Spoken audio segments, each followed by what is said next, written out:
বক্তা একা ছিল তৃণমূলের সাংসদ, 6 আর 1 7 আর 35টা লেফটে 2004 থেকে 2009, 35 থেকে নেমে এলো বামফ্রন্ট পরিণতি, 1 থেকে মমতা ব্যানার্জি উঠে গেল 19-এ, কংগ্রেস ছিল 6, ওই দীপা দাসমুন্সি রায়গঞ্জ, মুর্শিদাবাদের 3, মালদার 2, এই 6টা। আজকে একটা টিক করছে। ওর বাবা আবু হাসান খান চৌধুরী 2019 সালে 8,500 ভোটে জিতেছিল।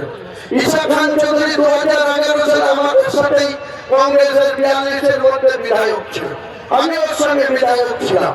ঈশা খান খুব ভালো ছেলে, শিক্ষিত ছেলে, বিদেশে পড়াশোনা করে এসছে, তাকে মানুষ ভোট দিয়েছে, সে সাংসদ হয়েছে। আমার কোনো দুঃখ নেই, কোনো বিরোধিতা নেই, কিন্তু এই কংগ্রেস দল আজকে ঘুরঘুর করে বেড়াচ্ছে মমতা ব্যানার্জির পিছে, এদের মুসলিমদেরকে লড়াই লাগিয়ে দিচ্ছে।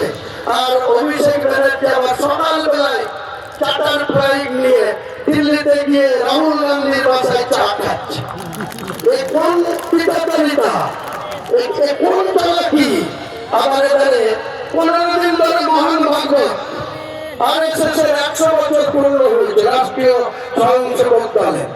13 মে 2011 যেদিন বামফ্রন্ট সরকারের পরাজয় ঘটেছিল, বুদ্ধবাবু সহ তার তাবড় মন্ত্রীরা হেরে গিয়েছিল, মাত্র 59টা পেয়েছিল।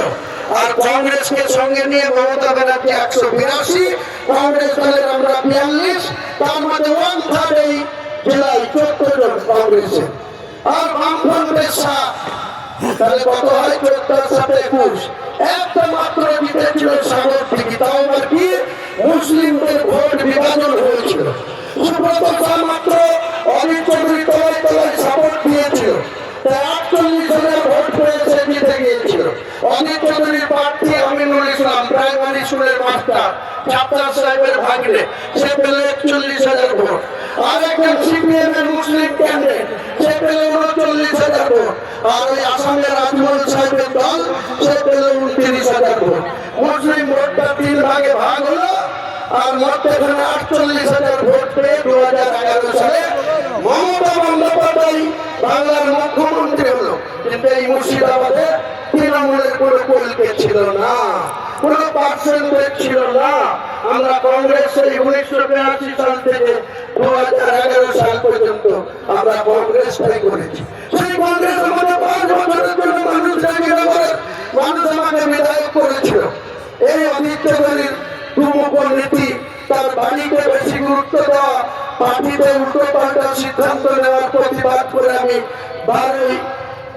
20 নভেম্বর 2012 বিধায়ক পদ ত্যাগ করে আমি মমতা বন্দ্যোপাধ্যায়ের উপর আস্থা রেখে, ভরসা রেখে মুর্শিদাবাদের উন্নয়ন করবো বলে আমি তৃণমূলে গেছিলাম।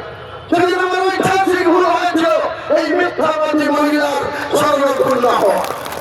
আমি 2012 সালের 20 নভেম্বর গেলাম, আমাকে 21 নভেম্বর সেই সময় রাজ্যের চিফ সেক্রেটারি ছিলেন সঞ্জয় মিত্র, তিনি আমাকে 20 নভেম্বর 12টার সময় পদত্যাগ করার পর 1 ঘন্টা পরে আমার অ্যাকসেপ্টেড হয়ে গেল।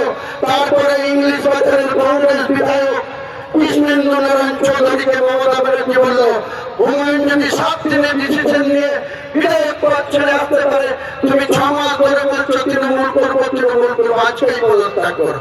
ও আমার পদ অনুসরণ করলো, 2টার সময় পদত্যাগ করলো, 4টের সময় সঞ্জয় মিত্র চিঠি দিল কৃষ্ণেন্দু নারায়ণ চৌধুরীকেও 21 নভেম্বর 2012 মন্ত্রিসভার সদস্য হওয়ার জন্য।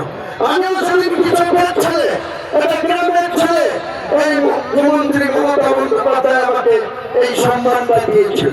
আমি যতদিন বাঁচবো ব্যক্তিগত মমতা ব্যানার্জির প্রতি আমার শ্রদ্ধা থাকবে, কিন্তু রাজনীতির মঞ্চে 1 ইঞ্চি জমি ছাড়বো না, 1 ইঞ্চি জমি ছাড়বো না। মিথ্যাচারী মহিলা, আপনি অনেক মুসলিমদের করে, আপনি রেড রোডে যারা আপনাকে ডেকে নিয়ে যাচ্ছে ঈদের নামাজ পড়তে, সেই সমস্ত মুসলিমদের মতো পড়তে বলবো, আপনাদের বাড়ির মা বোন মহিলাদের কি রেড রোডে নিয়ে যান, যাওয়ার অধিকার আছে।